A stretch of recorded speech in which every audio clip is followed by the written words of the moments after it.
आज हम लोग देखेंगे अनुपात और समानुपात। ठीक है, अनुपात में देखेंगे हम लोग अनुपात, सरल अनुपात, मिश्र अनुपात, विलोमानुपात, समानुपात। अनुपात क्या है? जैसे अनुपात अगर मैं देखूं है क्या, जैसे अनुपात को हम लोग लिख रहे हैं x अनुपात y, तो इसको मैं अनुपात है तो इसको मैं अपॉन में भी कर सकता हूँ, मतलब बटे में भी कर सकता हूँ, x अपॉन y, ये भी कर सकते हैं। एग्जाम्पल ये मैंने आपको दे ही दिया इसके साथ में। अच्छा, सरल अनुपात देखें तो सरल अनुपात सिंपल अनुपात है। जैसे अगर मैं देखूं 5 अनुपात 2, मतलब 5 अनुपात 2 सरल अनुपात है। मिश्र अनुपात क्या होता है? मिश्र अनुपात जो होता है उसको अगर हम सॉल्व करेंगे मिश्र अनुपात को, तो इसके पहले डिजिट को, जैसे ये पहला डिजिट है, ये तो अनुपात में लिखा हुआ है, ये भी अनुपात में, ये भी अनुपात में, ये अलग है, ये अलग है, ये अलग है। अगर मैं देखूं इसका फर्स्ट डिजिट, इसका फर्स्ट डिजिट और इसका फर्स्ट डिजिट, इन तीनों की मल्टीप्लाई करके अनुपात लगाया, बकाया जो छूटा हुआ है मतलब जो सेकंड डिजिट है उसकी मल्टीप्लाई करके और यहाँ पे लिख दिया, तो ये कौन सा अनुपात कराएगा? मिश्र अनुपात कराएगा। मल्टीप्लाई करके हम इसको लिख देंगे, कट रहा है तो ठीक है, ना कट रहा है तो हम इसको ऐसे ही लिख देंगे। जैसे कितना होगा 2 4 जा 8, 8 7 जा 56, तो 56। और देखो अगर हम इसकी देखेंगे तो 55 और 3 5 3 15, 5 3 15, 150 15 165। देखें 5 3 15 के 5 हासिल लगेगा 1, 5 3 15 116, 165 अनुपात। कुछ कट नहीं रहा है। अब यही हमारा क्या कहलाएगा? मिश्र अनुपात कहलाएगा।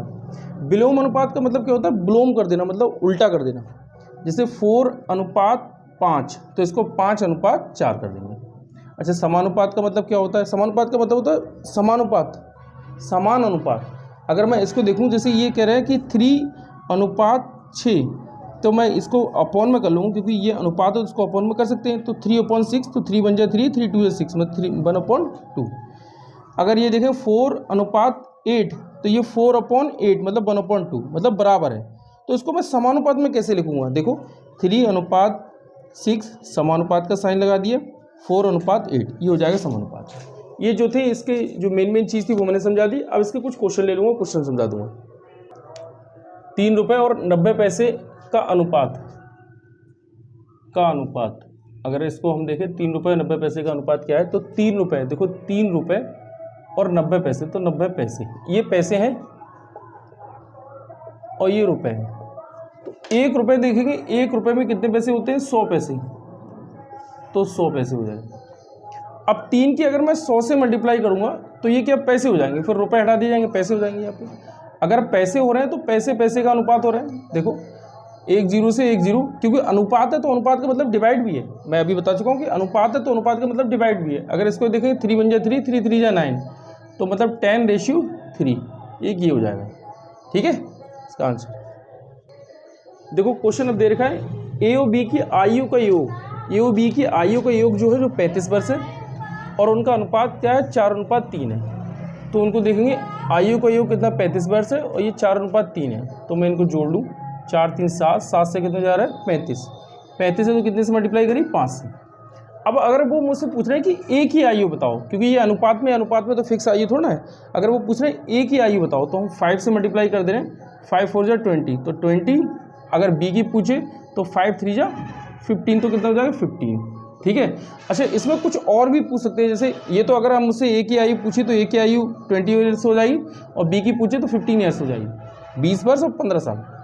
अगर कुछ एक्स्ट्रा इसमें पूछ रहे हैं, जैसे ए और बी की आयु का योग, तो हमारी ए और बी की आयु का योग हम देखें कितना हो रहा है? 4 to 7, 7 से कितना हो जा रहा है? अगर हमारा 7 है, इनका कितना है? 35। इस तरीके से हम इसको कर लेंगे, 7 ये 35 ये योग ही दे रखा है। ठीक है, योग दे रखा है तो एक को तो नहीं निकलेगा। जैसे अगर मैं कहूँ अंतर निकल सकता है, योग नहीं निकलेगा क्योंकि योग दे रखा है इसमें। अगर इसमें हमसे कह रहा है कि अंतर कितना होगा, तो अंतर देखो बेटा हमारा कितना है? 1, और इनका अंतर देखा जाएगा, फिर इनका अंतर कितना होगा? हमारा कितना है? 1, इनका अंतर कितना है? 5, तो कितना हो जाएगा? 5 का अंतर। अगर इसको और सही से समझाऊँ तो 1 है तो हमारा कितना? 5 है, हमारा 1 है, इनका 5 है, कितने से मल्टीप्लाई करी? 5 से। तो इसका मतलब इनकी आयु का जो अंतर आएगा वो कितना होगा? 5 वर्ष आएगा। और वैसे भी देख लो 20 और 15 की आयु का अगर मैं अंतर देख रहा हूँ, मतलब ए और बी की आयु का अगर मैं अंतर देख रहा हूँ, तो कितना आ रहा है? 5 वर्ष ही आ रहा है। हम यहाँ से योग भी निकाल सकते हैं, अंतर भी निकाल सकते हैं, गुणनफल भी निकाल सकते हैं। अगर मैं कहूँ इन दोनों की आयु का गुणनफल क्या होगा, तो भी गुणनफल देखें तो 4 × 3, अगर 4 × 3 कितना हुआ? 12 की 5 से मल्टीप्लाई कर देंगे, कितना जाएगा? 60। अगर मैं अंतर को देखूँ पूरे एग्जैक्ट डिजिट निकाल के, तब मैं अंतर देखूँ, जैसे ये कहेंगे 5 4 जा 20, तो ये 20, 5 3 जा 15, तो ये कितना हो जाएगा? 15, 15 2 जा कितना हुआ? 30 और 0 300, ये आ जाएगा। अगर मैं अंतर कहूँगा तो अंतर आ जाएगा, गुणनफल कहूँगा तो गुणनफल आ जाएगा, ये सब आ जाएगा। रोक लो बेटे इसको। ए और बी की आयु का योग कितना है 35 वर्ष है, जबकि उनका अनुपात क्या दे रखा है 4:3 दे रखा है। अब हमको उनकी आयु निकालनी है। तो देखो 4 और 3, तो दोनों को अगर मैं जोड़ लूँगा 4 3 7, हमारा 7 है, तो इनका कितना है 35 है। कितने से मल्टीप्लाई करी 5 से। अब ये 5 से जो आया, तो 5 से अगर मैं मल्टीप्लाई इसकी कर दूँगा तो ये इसकी जो वैल्यू होगी, मतलब जो एज होगी वो निकल के आ जाएगी। 5 की 4 की मल्टीप्लाई की 5 4 जा 20, और 5 की 3 की मल्टीप्लाई की 5 3 जा 15। अब कुछ भी कहें वो, अगर हम देखें आंसर हम चेक करें तो हमारा कितना है 20 और 15, देखो 35 आ रहा है। अगर वो मुझसे कहें कि इनका अंतर बताओ, तो इन दोनों का अंतर बता दो भाई। 20 में से अगर 15 जाएगा तो कितना बचेगा 5, अंतर कितना हो रहा है 5। अगर वो कहें गुणनफल बताओ आयु का, तो इन दोनों की मल्टीप्लाई कर दो, गुणनफल निकल के आ जाएगा। सब इसी से हो जाएगा। अगर एक बार हम सही से निकाल लें तो पूरा क्वेश्चन हमारा ऐसे ही सोल्व हो जाएगा उसको। अच्छा, अब अगला देख रहे हैं क्वेश्चन। अगला क्वेश्चन क्या है कि देखो 4 वाला क्वेश्चन, इसमें तुम लोग बहुत कंफ्यूज हो रहे थे, तो इस क्वेश्चन को मैं बता रहा हूँ। 2:3, 4:7 और 5:8 का कौन सा अनुपात बड़ा है। अब इसको हम देखें बड़ा कौन सा है, तो इसको हम डिवाइड में कर लें। देखो 2/3, 4/7 और 5/8, तो इसमें बड़ा कौन सा है। हम क्या करेंगे बेटा, सिर्फ दो को ले लें। जैसे इन 2 को ले लें, अगर इसकी मल्टीप्लाई करें, देखिए 7 की मल्टीप्लाई 2 से करें तो 7 2 जा 14, देखो 14 हो गया। 3 की मल्टीप्लाई 4 से करें, 3 4 जा 12 हो गया। अब इन दोनों में देखें, इन दोनों की मल्टीप्लाई हो जाएगी, समझ लो बेस इक्वल हो जाएगा। अब इन दोनों में देखें कि हमसे पूछा है बड़ा, अगर बड़ा पूछा है तो बड़ा, और छोटा पूछा है छोटा, कि कौन सा अनुपात बड़ा होगा कौन सा छोटा होगा। तो मैं अभी छोटा वाले पे निकाल रहा हूँ। अगर छोटा वाले देखें तो देखो 14 है, इधर 12 है, बेस हमारे इक्वल हो गए हैं, क्योंकि 7 की 3 की मल्टीप्लाई करेंगे 21 हो जाएगा। तो इन दोनों में छोटा कौन सा है, छोटा कौन सा है ये 12। इसका मतलब 4/7 और 5/8 की होगी। क्यों, क्योंकि 14 तो बड़ा था, तो ये वाला तो वैसे ही कैंसिल हो गया। अब इनको देखें, इसकी मल्टीप्लाई करें, क्रॉस मल्टीप्लाई 8 चौक 32, इसकी मल्टीप्लाई करें 35। अब इनमें देखें दोनों में छोटा कौन सा है, तो छोटा कौन सा है 4/7, ये वाला वैसे ही बड़ा होगा क्योंकि 35 हो गया। तो हमारा छोटा अनुपात कौन सा है बेटा 4/7, ये हो जाएगा हमारा आंसर। ठीक है। 5 और 45 का मध्य अनुपाती क्या होगा। मध्य अनुपाती का मतलब क्या होता है कि हम अगर देखें तो ये वाली जो हमारे दोनों डिजिट है ये किनारे वाले हैं, मतलब ये फर्स्ट है और ये लास्ट है। तो इसको मैं फर्स्ट लिख दे रहा हूँ, इसको लास्ट लिख दे रहा हूँ। इनके बीच में अगर हमको निकालना है तो हम क्या कर लेंगे, एक्स लगा लेंगे। देखो मैंने एक्स लगा ली, कोई भी लगा लो, एक्स लगा दो, वाई लगा दो, जेड लगा दो, जो भी लगाओ। अब हमको करना क्या होता है, देखो हमको फर्स्ट वाली को लास्ट वाली की मल्टीप्लाई करनी होती है, फर्स्ट इंटू लास्ट। और क्या करना होता है, जो बीच के रह गए, मिडल वाले जो रह गए, हमको इन लोग की मल्टीप्लाई करनी होती है, एक्स इंटू एक्स। मैं इधर को ले आऊँ तो भी कोई दिक्कत नहीं, ये हो जाएगा x² बराबर। अब ये 45 की मल्टीप्लाई 5 से करेंगे तो कितना हो जाएगा, 5 चौक 20, 55 25, 20 और 25, 20 मतलब 200 और 25 225। तो x² बराबर कितना हुआ बेटा 225, और x बराबर क्या होगा, जो स्क्वायर है बराबर के इस तरफ जाएगा तो अंडर रूट में आ जाएगा। देखो अंडर रूट ये हो जाएगा ये। अब मैं इसको देखूँ 225 किसका स्क्वायर है, अगर इसको देखूँ तो 15 इंटू 15 आ गया, तो x बराबर 15। अब इसके बाहर जब हम निकालते हैं तो इसके बाहर जब निकालते हैं तो देख रहे हैं पेयर में निकालते हैं, मतलब जोड़ा हुआ तो उनमें से एक संख्या निकाल देते हैं। कब, जब यहाँ पर कुछ ना लिखा हुआ हो, तो यहाँ पर अगर कुछ ना लिखा हुआ है तो हम 2 मानते हैं। अगर 3 होते तो हम 3 का पेयर बना के तब एक संख्या निकालते हैं। अभी कितना है, कोई कुछ नहीं है, तो इसका मतलब क्या है 2 है, तो 2 में से एक संख्या हम बाहर निकाल लेंगे, मतलब पेयर में से एक संख्या बाहर निकाली तो कितना हो जाएगा 15। तो यहाँ कितना आ जाएगा, एक्स की वैल्यू कितनी आ गई 15। चलो अब हम लोग एक्सरसाइज कर रहे हैं। एक्सरसाइज का पहला क्वेश्चन मैंने लिया है, देखो मैं पढ़ के बता रहा हूँ आपको। 2 संख्याओं का अनुपात 2:3 है, 2:3 है, और प्रत्येक में 9 जोड़ दिए जाए तो ये अनुपात 3:4 हो जाता है, ये 3:4 हो जाता है। अगर मैं देखूं इसको किस तरीके से सॉल्व करेंगे, तो इसको जब सॉल्व करते हैं ना तो हम देखते हैं इनका अंतर क्या, अंतर दोनों का समान है, चाहे वो अंतर हो या योग हो, दोनों का समान होना चाहिए। जैसे देखेंगे 2 से हम 3 पे आए तो कितना 1 प्लस किया, और 3 से हम 4 पे आए तो कितना 1 प्लस किया। हमने कितना 1 प्लस किया, दोनों में अंतर समान है। अब हम आगे क्वेश्चन सॉल्व करना शुरू करेंगे। हमारा 1 का अंतर है, इनका कितने का है 9 का अंतर है, तो इसका मतलब हमने कितने से मल्टीप्लाई की 9 से। अब वो हमसे कहें कि संख्याएं बताओ, तो संख्याएं कौन सी हो जाएंगी, ये वाली संख्याएं हो जाएंगी। मतलब 9 की 2 से मल्टीप्लाई करेंगे 9 दूनी 18, और 9 की 3 से मल्टीप्लाई करेंगे 9 3 27। संख्या कौन सी हो जाएंगी 18 और 27, ये कौन सी संख्या है, तो 18 और 27, और कौन सी संख्या हो जाएंगी जब हमसे पूछा जाए तो इसका मतलब ये वाली संख्या है, 9 तियां 27 और 9 चौक 36, तो ये हो जाएंगी। अभी हमसे पूछा है संख्याएं कौन सी है, तो संख्याएं कौन कौन सी, 18 और 27। हमसे पूछता है कौन सी संख्याएं हो जाएंगी, तो इसका मतलब ये हमसे ये वाला पूछा है कौन सी संख्याएं हो जाएंगी, तो 9 तियां 27 और 9 चौक 36। ये इस तरीके से करेंगे क्वेश्चन। अगला क्वेश्चन हमारा है, ये दूसरा क्वेश्चन है हमारा, एक्सरसाइज का दूसरा क्वेश्चन है। कह रहे 9861 को 3 व्यक्ति ABC में 3, 11 और 5 के अनुपात में बांटा जाना, तो B का हिस्सा क्या होगा। 3, 11 और 5 के अनुपात में बांटा जाना, तो B का हिस्सा क्या होगा। मैंने ये लिख लिया, इनके रेशियो में लिख लिया। मैं इन सबको अगर इनके रेशियो जोड़ लूँ तो कितना आ जाएगा 19, तो ये कितना हो जाएगा 19, और यहाँ पर ये इसका कितना है, रुपये कितने दे रखे हैं 9861, 9861।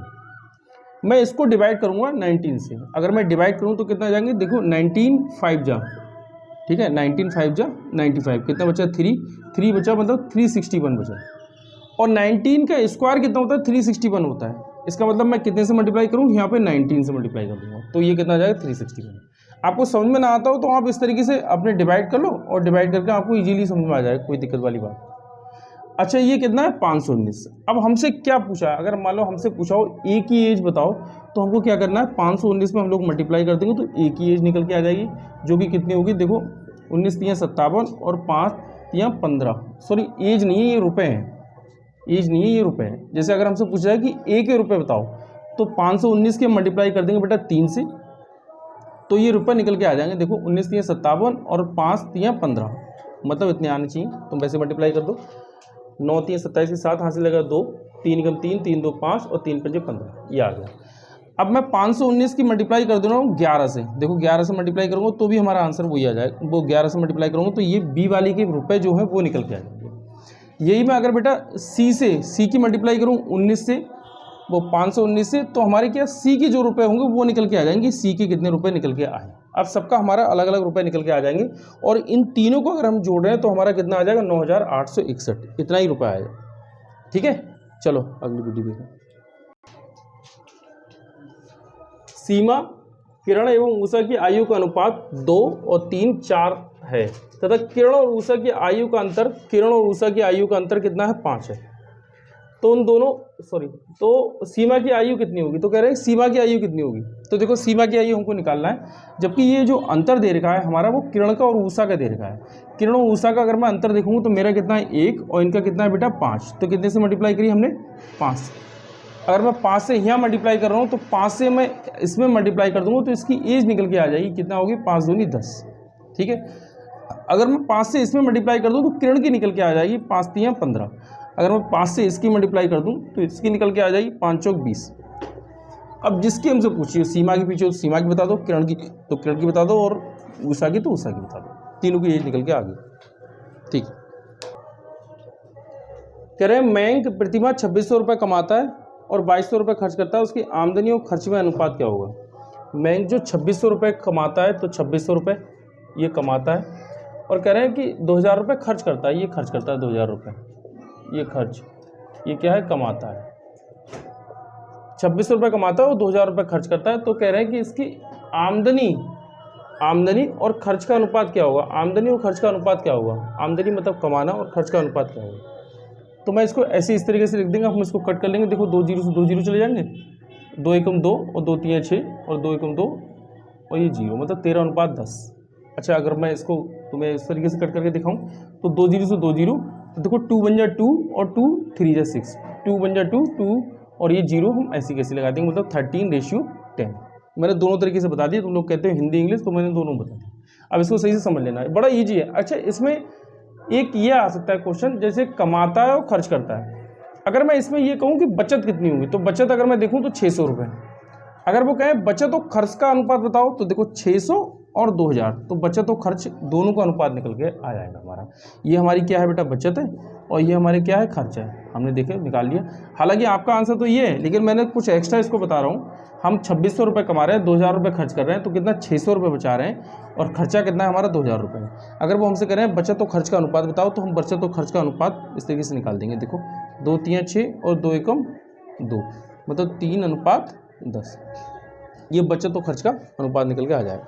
ठीक है, देखा A अनुपात B 6:7, B अनुपात C 3:4। तो इनको हमको सॉल्व करना है। अच्छा, इसको जब सॉल्व करते हैं ना तो इस तरीके से ये देख लिया करो, ये दोनों ठीक है, मतलब एक ही है। जैसे ये B है तो B होगा, अगर C है तो C होगा, D है तो D होगा, मतलब यहाँ जो होगा तो वो ही यहाँ पर होगा, तब तो हमारा रेशियो ठीक है। अगर ये ऐसा ना हुआ तो हमको पहले इसको चेंज करना पड़ेगा। हालांकि अभी तो ठीक है, अभी हम इसको ऐसे ही सॉल्व कर दे रहे हैं। अगर ना हुआ तो हम इसको चेंज करेंगे तब सॉल्व कर पाएंगे। मुझको बताना है A अनुपात B अनुपात C। तो मैं क्या करूँगा, इसकी मल्टीप्लाई कर लूँगा। तो देखो 6 तियाँ कितना हो जाएगा 18। अब इसकी मल्टीप्लाई करूँ तो 3 सत्ते कितना हो जाएगा 21। अब इसकी मल्टीप्लाई करें 7 चौक कितना हो जाएगा 28। अब हमसे A B C का पूछ लिया, ये है। अगर मान लो हमसे ये पूछा जाता कि A और B का अनुपात, तो हम क्या बताते बेटा 18 और 21, और एक ही टेबल से कटे हो रहे हैं तो कट कर देंगे हम। देखो 3 6 18 और 3 सत्ते 21, तो 6:7। अगर हमसे पूछा जाता B और C का बताओ, तो B और C का हम बता देते। B और C का कितना है बेटा 21 और 28, तो ये कितना है 7 3 21, 7 चौक 28, तो कितना है 3:4। अगर हमसे पूछा जाता C और A का बताओ, तो C और A का बता देते। C का कितना है 28 और A का कितना है 18। 28 18 कट कर देंगे हम, कितने से कट हो रहा है 2 से। देखो 2 एकम 2, 2 चौक 8, 2 नीम 18, तो 14:9। अगर इस तरीके से एक्स्ट्रा पूछा जाता तो हम एक्स्ट्रा भी इसको बता देते। ठीक है, आज हम लोग इतनी वीडियो रख रहे हैं, इतने क्वेश्चन आपको दे रहा हूँ। ये क्वेश्चन पहले आप लोग अच्छे से देख लेना, कर लेना, इनको सॉल्व करना, उसके बाद में नेक्स्ट वीडियो हम बना देंगे इसको। ठीक है।